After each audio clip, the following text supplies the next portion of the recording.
Welcome back to Storytime with Pete, where we talk about money, ethics, and everything in between. I'm Pete the Planner, your host, your guide, and possibly the only person this week who's going to ask you if you've ever cheated on your budget and lied to yourself about it.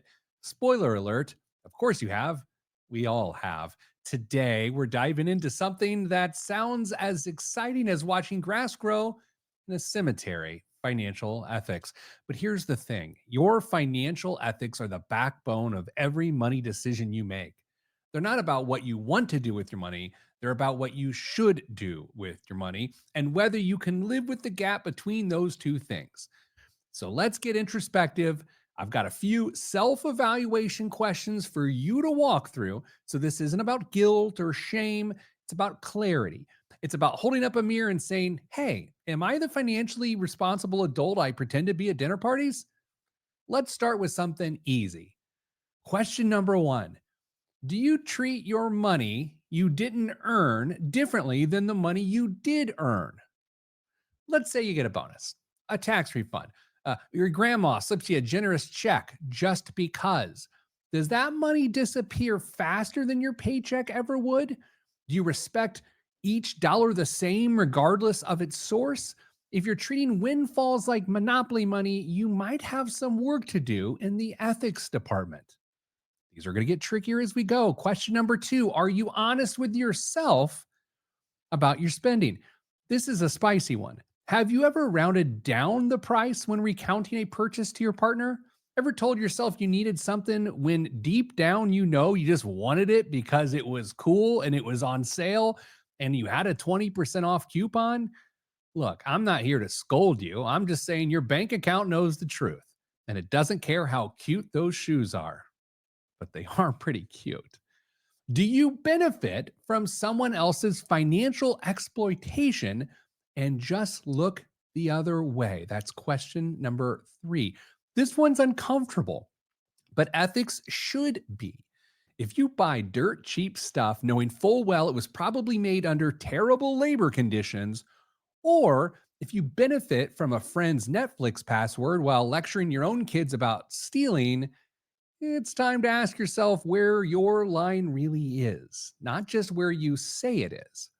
Question number four: do you judge others for their money decisions while making your own ethically flexible ones? Ah, yes, the classic I would never lease a car person who also hasn't contributed to their 401k since the Obama administration. If you find yourself judging others while conveniently excusing your own financial lapses, you're not ethical, you're just loud. Financial ethics requires consistency, not selective outrage.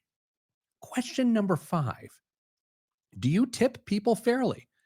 No caveats, no, unless the service was awful.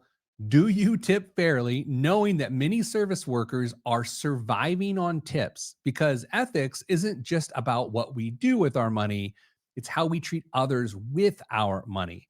If you think 15% is still a thing, I'm going to go ahead and say it. You're wrong and arguably ethically questionable.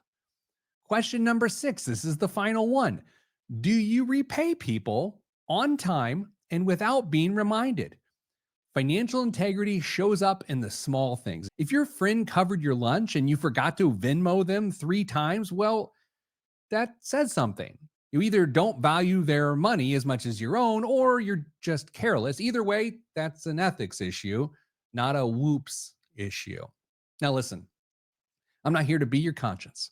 I'm not your therapist, your priest, or your weird uncle who forwards you piping hot Dave Ramsey clips. But I am someone who believes financial ethics are worth checking in on, not once, not annually, regularly. Because money problems are often framed as math problems, but they're usually behavior problems with math symptoms. In your financial ethics, that's the behavior part. So if this felt uncomfortable, good. That's the whole point. Growth doesn't happen in comfort zones. That's why your gym has mirrors.